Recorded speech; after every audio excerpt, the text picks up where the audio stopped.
100 years ago, plans were drawn up for a grand West End-style theatre to be attached to a miners' hall. It's had its ups and downs, but in 2012, Treorchy's Parc Dare Theatre is still in the business of entertaining audiences in the Rhondda Valley. I'm Nicola Heywood Thomas, and in tonight's Radio Wales Art Show, I'm looking behind the scenes as the Parc Dare begins to celebrate its centenary with an all-star gala concert. It brings back a memory ever. It was my first contact with theatre. I think that's where I was inspired. I definitely think performing here helped and definitely gave me the bug of performing.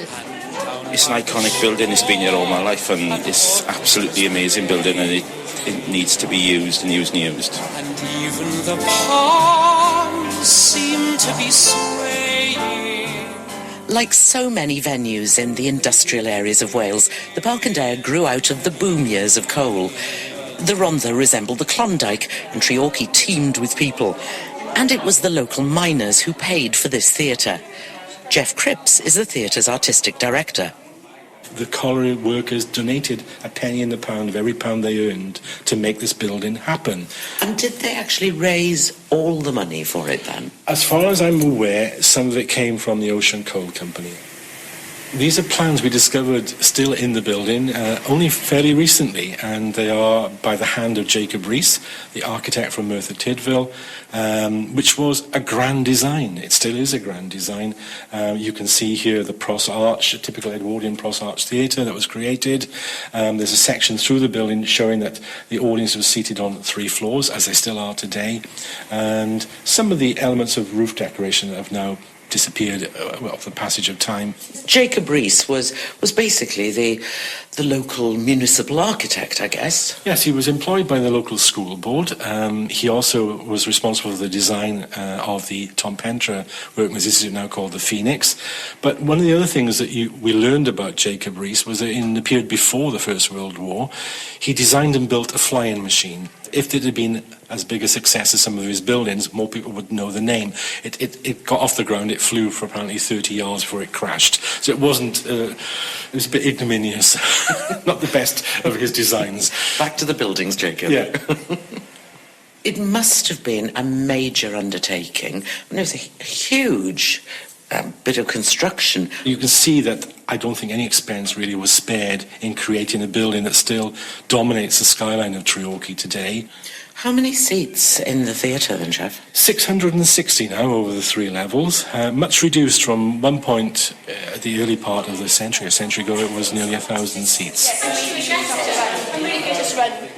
The Parc Dare was and still is a place for a range of cultural activities. Generations fondly remember seeing the latest Hollywood films and perhaps getting romantic in the back of the stalls. Veteran broadcaster Dewi Griffiths. The Parc Dare not only provided us youngsters with a place to go to see some of the pictures that you couldn't see at the other places, but it was also a very handy place to meet your young lady. Every youngster grows up and you're sitting there, you're seeing the latest picture with Errol Flynn or Betty Grable or whatever nowadays, and you'd be sitting, with your favourite girl of the day or perhaps of the year. And the Parc Dare became important as a meeting place for young people, and certainly as an output for Hollywood.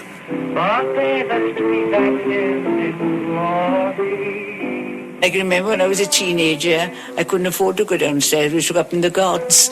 I was only about kids then. I have been coming to the Parc Dare Theatre since a small child. We used to have pictures there here on a Saturday, and that's where I used to come when I was little. I've performed here since I was a child. Before I started performing here, my grandfather used to work here as an usher when there was only cinemas practically here all the time, rather than theatre. So it's come down through the generations of my family as well. My father used to have his hair off. He wanted to know why we were coming up to Treorchy to see a film when you can see it down there. Oh, I said it's a lot cheaper, but it wasn't that really. So we just meet some boys or something like that, you know.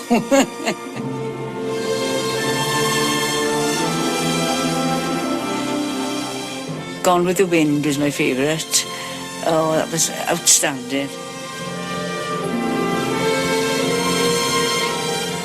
And then, of course, these halls weren't just used for cinemas. They provided the local people with an outlet for drama, and particularly for the singing. It's a terrific place for bands and choirs and all that. And it was there, or in the other halls, but mostly the Parc Dare, where you saw this happening.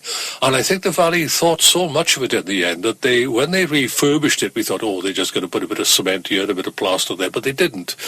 I think they must have seen the original film of Phantom of the Opera, because next thing I knew, there was this huge chandelier.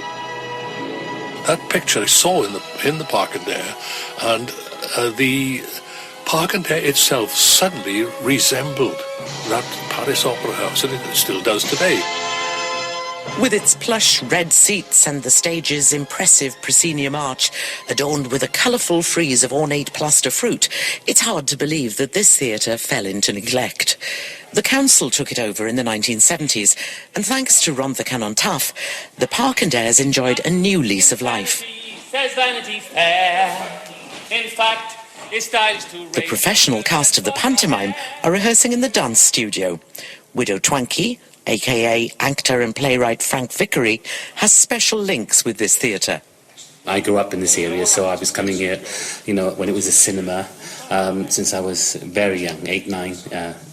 But then when I was about 20, 21, I had one of my first plays ever performed at the Parc Dare, so I have a real affinity with the building. I've grown up with it. It's great. I bet you've seen some changes in this building over those years. Well, yes. I mean, when I first started coming here, there were wooden seats, and and there was not a good lighting rig and things like that. So it looks much more beautiful now. Outside looks kind of the same, but inside they've spent a lot of money on it, and it's a great venue. Not just for me. I mean, special for me because when I play here, I play home.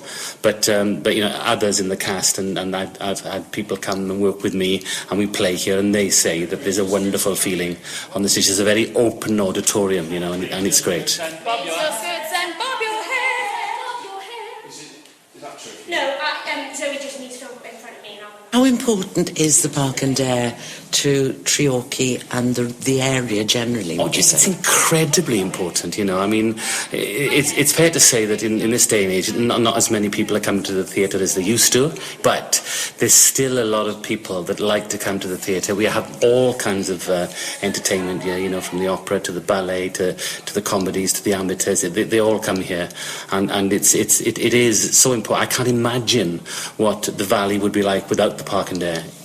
People's expectations of entertainment and entertainment venues these days are quite different as well, aren't they? And yet everybody wants that venue close to home. Is that what the Parc Dare does? It's got the standard, but it's local. I think like it's special for me in lots of different ways. I think it's fair to say it's special for anyone who uses it. I mean, there are people that are coming here that have come here all their lives, and they're a lot older than me, and there's young people coming here. It's difficult for them to compete. I don't think they do cinema here now, but when the multiplexes came out, it was difficult for them to compete with that kind of venue. So it's more of a live theatre today than it ever was, and that's terrific. And without it, we'd lose a great sense of community. When you're on stage here, there must be a real affinity and a special bond between you and the audience that you can't really see in the seats. There is. I mean, I think it's fair to say, for me, and it sounds a bit corny, but it's true, Nicola. I just, when I walk on, if I'm in my play or in the panto now, I literally do feel that kind of, that they love me, and it's a wonderful, wonderful feeling. And I get a good reaction in most places. I play Swansea Grand is very nice, I get a good welcome down there. But there's nothing, in all honesty, like playing the Parc Dare. You literally can feel it. Else, but not for me. Love was out to get me. That's the way it seems. Disappointment Haunted all my dreams. I saw her face. Now I'm a believer. Aladdin promises to be a lively show, combining professionals with amateur talent. And that's what this theatre is all about. The Parc Dare attracts big names from the world of entertainment. This year, Dexys, or Dexys Midnight Runners, if you remember the 80s, began their UK tour here. But the theatre plays a big part in fostering local talent. Angela Gould is RCT Cultural Services Audience Development Manager. It's one of my aims is to work and make theatre relevant to our audiences within Rhondda and Taff. So a big part of my work is very much directed with working with communities, young people especially, in giving them the opportunities to participate and raise aspirations and build their confidence and self-esteem in our wonderful 3 venues. So how are you involving them and in what sort of performances? They have the opportunity to do weekly classes, develop skills there, but they also have the opportunity to work with live theatre in terms of different theatre companies we work with, and now even more so now with our co-productions, etc. In particular, our in-house pantomime this year, we have over 50 young people from the area have the opportunity to audition and be an integral part of that. So family and friends really get to see the young people at their best.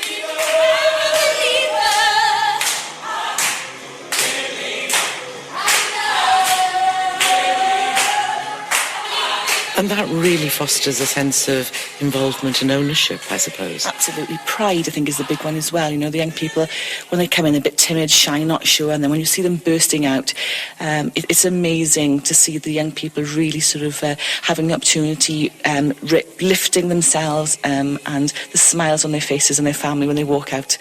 You can't measure that at all. It's magical. They always say that pantomime is usually people's first experience of live theatre. But I suppose if you've got youngsters who are taking part in the pantomime, do they come back then as audience members and also want to be doing more on stage? They do indeed. Something we've started with our Take Part programme is a Go See development. And in the last 6 months, we've had over 285 young people come to the theatre on a regular basis to come and see a variety of different genres. So it's really exciting them. And a lot of them feel that the theatres now are their second home. You know, a lot of them say, oh, look, we're back home. And it's great. The box office staff get to know the young people by first name, etc. So it's very much a family feel. So breathing life back into our buildings through participation. It's wonderful. That's incredible, really, because there is so much competition for young people's time and their entertainment possibilities are endless. So live performance sometimes goes pretty low down the list. It is, but I think our young people, we do it in a very sort of steady pace. We work with them, we talk to them constantly. Gone are the days, I think, that in terms of they want to be a celebrity, that sort of thing is slowly dying out. They're looking for something new. I mean, they're enjoying singing songwriting sessions, so they're creating skills there. They're enjoying dance, they're enjoying drama. So it's a really exciting time, something new, and it's a variety of different things. And some of the performers that you've been personally involved with, Angela, are really making a go of it professionally. They are indeed. I'd like to say the Siren Sisters is one of those. We saw them 2 years ago with our daytime programme here at the Parc Dare, and Jeff and I sat there and thought, there's something magical here. There's something we can do with these 3 talented young ladies.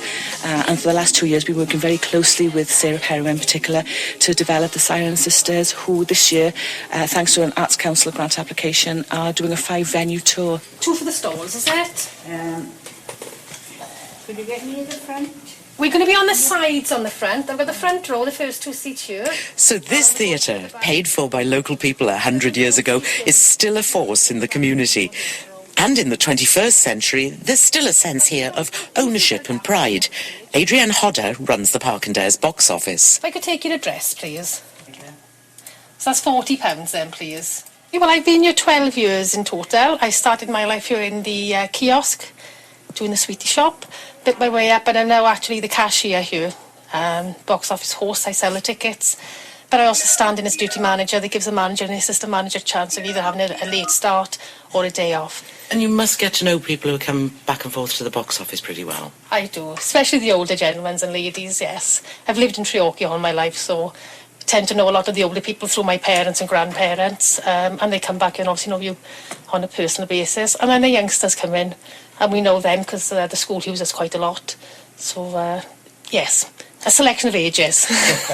It's an important place within a community still, this, isn't it? Very important. Yes, a lot of people recognise the Parc Dare as being the heart of Treorchy, so and we try to develop it as that as well. If people ask us outside, even though we're not in work, we tend to be stopped. And that's my excuse for being late in the morning or an afternoon, is because one of the neighbours have actually stopped us in the street to ask us what's going on.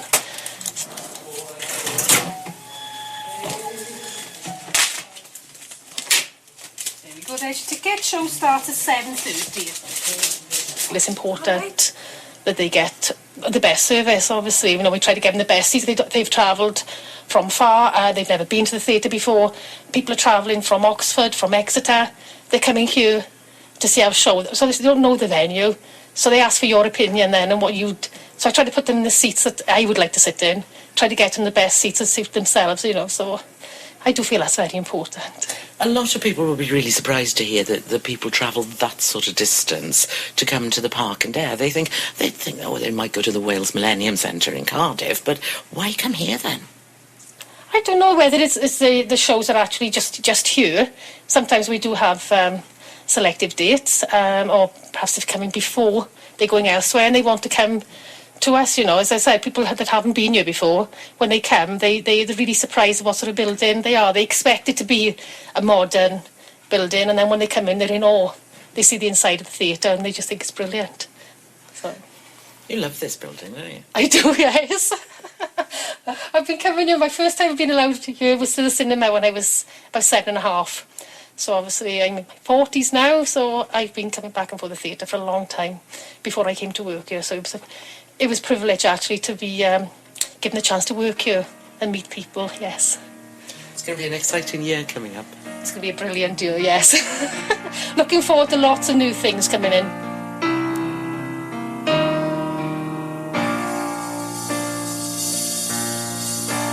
When the rain is blowing in your face.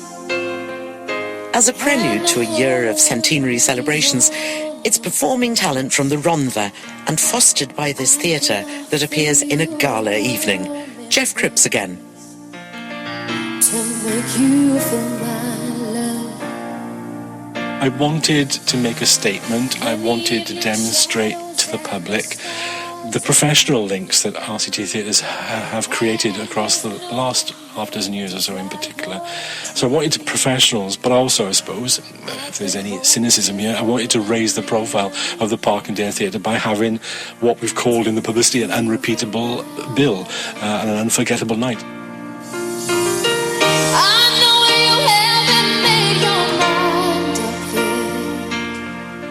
We're delighted to be welcoming Sophie Evans. Of course, her first steps on the stage were in this very theatre, and we all know what she's gone on to accomplish still at a very young age. Accompanied by Daniel Evans, Artistic Director of Sheffield Theatres now, from Cwm Park. Martin Joseph is joining us, and then we're also joined by Amy Wodge and Pete Riley. Amy has been mentoring our young people in the RCT Collective. The money raised on Saturday, because the generosity of those performers is going to help us help the local amateur performing tradition. They'll be able to bid for some funds to enable them to do something special, something different in Centenary year. So the generosity of those performers will enable that to happen. Sophie Evans shot to fame in the BBC One series Over the Rainbow. She was Dorothy in Andrew Lloyd Webber's West End production of The Wizard of Oz, and next month will be singing at the Royal Albert Hall. But the Parc Dare is very special to her. I performed here many a time. I started performing here when I was about 6 in my first ever show, which was Annie, and I remember scrubbing that stage upstairs with every part of my body, making sure I was, you know, the star shining on the stage. And I suppose you grew up with it then, because you'd have been involved with all the shows that were going on. Yeah, I was involved in a local theatre group called Rhondda, and we used to do shows here every, say, 6 months, and I did about 10 different shows. So, you know, I was about 11 when I finished, and then school took over, but up until then I was constantly up here. And was it the performing here that made you go, right, this is actually what I want to do? That's where you got the bug? I definitely think performing here helped and definitely gave me the bug of performing. I just remember that feeling of, you know, coming up to your final bows at the end, and you can see your family and everyone's clapping, and you can just tell that they've had a great time. And it was really a great feeling.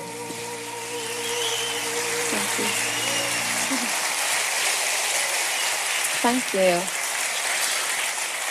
I'm now going to close Act 1 with a nice up-tempo song, and I hope you'll all come back for the second act. Will you? My cousin Lewis will, that's good. This is a song from the film The Dreamgirls, and it's quite a big song, so I'll give it a go, but I love singing it, so let's take it away, boys. This is One Night Only. You want all my love and my devotion. You want my love and soul right on the line. It's great that you can come back for the gala concert for the Centenary, because you're a busy bee. I am quite busy, yeah, but as soon as they asked me could I do it, I was like, I'm sure I can, if it means jumping on a train from wherever I might be in the country to get here, because it was something that I'd really like to be part of, and luckily I could make it happen. And who knows, in the next 10 years, there could be more sort of 6-year-olds who could turn into girls who have the same sort of career as you. Yeah, that'd be amazing. I can remember being a 6-year-old and thinking, oh, this is definitely what I want to do, and I'm lucky enough that I've been able to do that. And I've met a lot of young children that have performed here that have the same ambitions that I did, so as long as they keep it up and work hard, I'm sure they'll get it. Thank you. Everybody knows she's a tall star. Kalamazoo, zoo, zoo, zoo. Made it whisper to your fears, made it wrestle with the noise of that night. Made it whisper to your fears and wrestle with the noise of this night.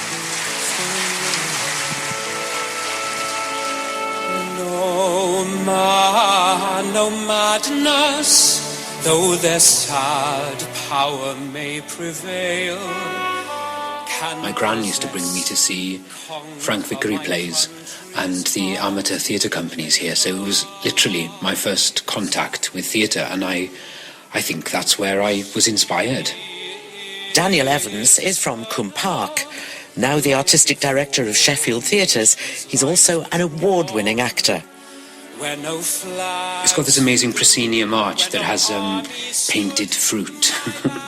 And I remember as a child, being fascinated by the fruit, always wanting to get up and touch the proscenium arch, which I did just now during rehearsals. I finally got to do it. She is the constant, we who don't care. Well, it's a special place because it was built for the miners, and that gives it not just a sense of history, but a rich connection with this community. And it survives, partly probably because of that rich history. I cross over borders. And I know you'd expect me to say this, but I believe that having a theatre somewhere makes that place a more vibrant, inspiring, pleasant place to live.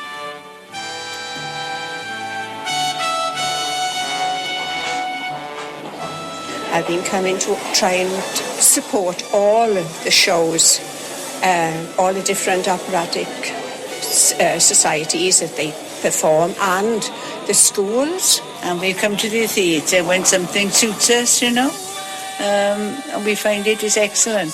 Very good entertainment. I've seen some good shows with it, it's good artists. Yeah, well, Jethro, Jethro who won.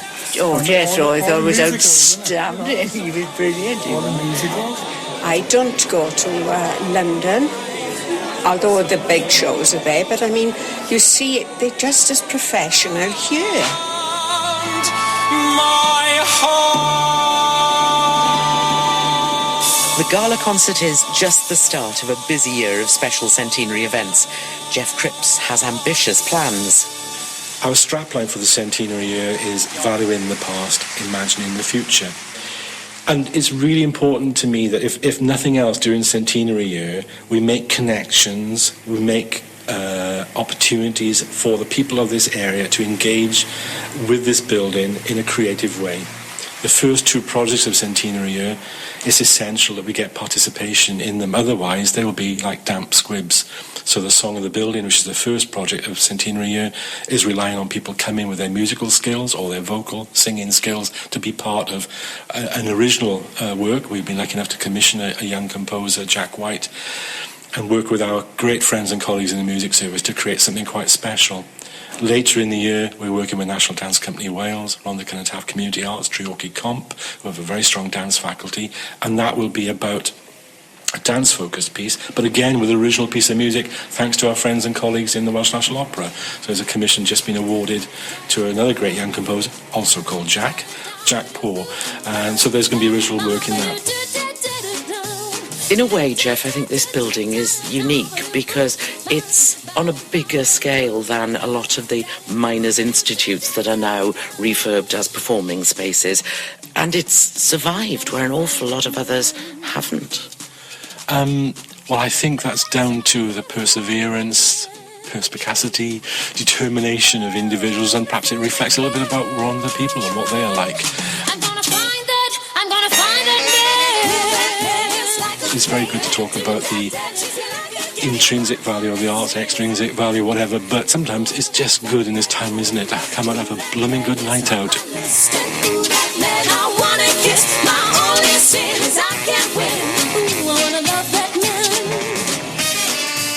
There's no doubt the Parc Dare Theatre has a place in the hearts of people in the Rhondda.